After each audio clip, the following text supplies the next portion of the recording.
Super star ஒரு பக்கம் பார்த்தீங்கன்னா சூப்பர் ஸ்டார் இன்னைக்கு ரிட்டையர் ஆகிடுவார், நாளைக்கு ரிட்டையர் ஆகிடுவார், படம் நடிக்கிறது வந்து அவர் இனிமேல் விலகிடுவார் என பேச்சுகள் அடிபட்டு கொண்டு தான் இருக்குது.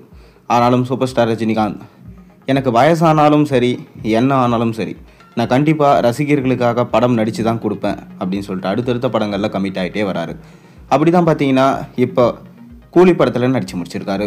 இந்த கூலி திரைப்படத்தை லோகேஷ் இயக்கியிருக்காரு. சன் பிக்சர்ஸ் பிரம்மாண்டமாக ப்ரொடக்ஷன்ஸ் பண்ணியிருக்காங்க. அனிருத் மியூசிக் பண்ணிட்டு இருக்காரு. மேலும் இந்த படம் ஆகஸ்ட் 14 ரிலீஸ் ஆகும் என அஃபிஷியலாக அனௌன்ஸ்மெண்ட் பண்ணிட்டாங்க. நம்ம சூப்பர் ஸ்டாரோட சேர்ந்து ஷௌபின் ஷாக்கர், உபேந்திரா, நாகார்ஜுனா, ஸ்ருதிகாசன், சத்யராஜ், அமீர்கான் போன்ற மிக முக்கியமான நடிகர்களோடு சேர்த்து வச்சு பக்கா கமர்ஷியல் படமாக இந்த படம் உருவாகியிருக்கு.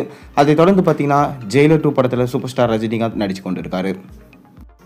இந்த படத்தை நெல்சன் அவர்கள் எடுத்துகிட்டு இருக்காரு. மேலும் இந்த படம் ஜெயிலர் படத்துடைய சீக்வலாக வரப்போகுது என சொல்லப்பட்டிருக்கு. மேலும் இந்த படம் ஜெயிலர் படத்தை விட பல மடங்கு பிரம்மாண்டமாக இருக்கும் என சொல்லப்படுது. மேலும் நெல்சன் அவர்கள் இந்த படத்தை ஒரு டார்க் காமெடி படமாக எடுக்க தான் பிளான் பண்ணியிருக்காரு.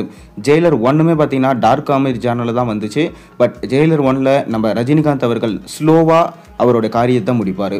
ஆனால் இந்த படத்தில் முத்துவேல் பாண்டியன் எப்படி ஜெயிலராக இருந்து அதுக்கப்புறம் பார்த்தீங்கன்னா அவரோட குடும்பத்தை காப்பாற்றினார், மக்களுக்கு எப்படி அவர் வந்து சேவை பண்ணாருன்றதை காமிக்கிறதுக்காக இந்த படம் கொஞ்சம் ஃபாஸ்ட்டாக தான் இருக்குமா. ரஜினிகாந்த் அவர்கள் ஸ்லோ மோஷனில் இந்த படம் நடிக்க போகிறது கிடையாது. அவருடைய கேரக்டரே பார்த்தீங்கன்னா கொஞ்சம் விறுவிறுப்பாக இருக்கிற மாதிரி தான் இந்த படத்தில் எடுத்திருக்காங்களாம். மேலும் பாகம் 1ல் நடித்த அனைவருமே பார்த்தீங்கன்னா இந்த படத்துலையும் நடிச்சிட்டு வராங்க. இந்த படத்தில் பாலையாவும் ஒரு முக்கியமான கேரக்டரில் நடிக்கிறதா சொல்லப்படுது. எஸ்ஜே சூர்யா தான் இந்த படத்தில் வில்லனாக நடிக்கிறார் என சொல்லப்பட்டு வருது. இதை தொடர்ந்து இந்த படத்துடைய ஃபர்ஸ்ட் சிங்கிள் சாங் குறித்து ஒரு சின்ன தகவல் கிடைச்சிது. அதாவது ஜெயிலர் இந்த படத்துடைய ஐகானிக்னாவே காவாலா பாட்டு தான். இந்த காவாலா பாட்டு தான் முதல்ல ரிலீஸ் பண்ணியிருந்தாங்க. இந்த படத்துடைய ரீச் தான் பார்த்தீங்கன்னா படத்துடைய வெற்றிக்கு காரணம் என ஆரம்பத்தில் சொல்லப்பட்டது. ஆனால் அதெல்லாம் உண்மை கிடையாது. ரஜினி மட்டும்தான் இதற்கு முழுக்க காரணம் என அதுக்கப்புறம் மக்கள் புரிஞ்சுக்கிட்டாங்க. அதே போல தான் இப்பயும் பார்த்தீங்கன்னா இந்த படத்திலிருந்து ஒரு பாட்டை ரிலீஸ் பண்ண போகிறாங்க. இந்த பாட்டு காவாலா பாட்டை மிஞ்சும் அளவுக்கு இருக்கும் எனவும் இந்த பாட்டும் அதே ரைட்டர் தான் பார்த்தீங்கன்னா பாட்டை எழுதியிருக்காராம். கண்டிப்பாக இந்த பாட்டில் நம்ம ரஜினியோட யார் வந்து நடனம் ஆடி இருக்க போகிறாங்க என்பதை தெரிஞ்சுக்க ரசிகர்கள் ஆவலோடு காத்து கொண்டு இருக்காங்க. மேலும் நெல்சன் அவர்கள் ஜெயிலர் 1 ஜெயிலர் 2 பக்காவாக கொடுக்கணும் என கஷ்டப்பட்டு உழைச்சிட்டு வர்றார். அது காரணம் பார்த்தீங்கன்னா பாகம் 2 படங்கள் ஓடுறது கிடையாது.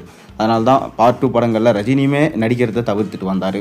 அதை தொடர்ந்து இப்போ மீண்டும் பார்ட் 2 படங்களில் நடிக்கிறாரு.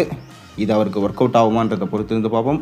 நீங்கள் ஜெயிலர் படத்துக்காக எந்த அளவுக்கு வெயிட் பண்ணுறீங்கன்றதை மறக்காம கீழே கமெண்ட்டில் சொல்லுங்கள். மேலும் சேனலில் போடுற ஒரு வீடியோஸும் பிடிச்சி மறக்காம சேனலை சப்ஸ்கிரைப் பண்ணி லைக் பண்ணுங்கள், பெல் ஐக்கனை ப்ரெஸ் பண்ணுங்கள். அப்போ தான் நான் போடுற வீடியோஸ் எல்லாம் உங்களுக்கு நோட்டிஃபிகேஷனாக வந்து சேரும்.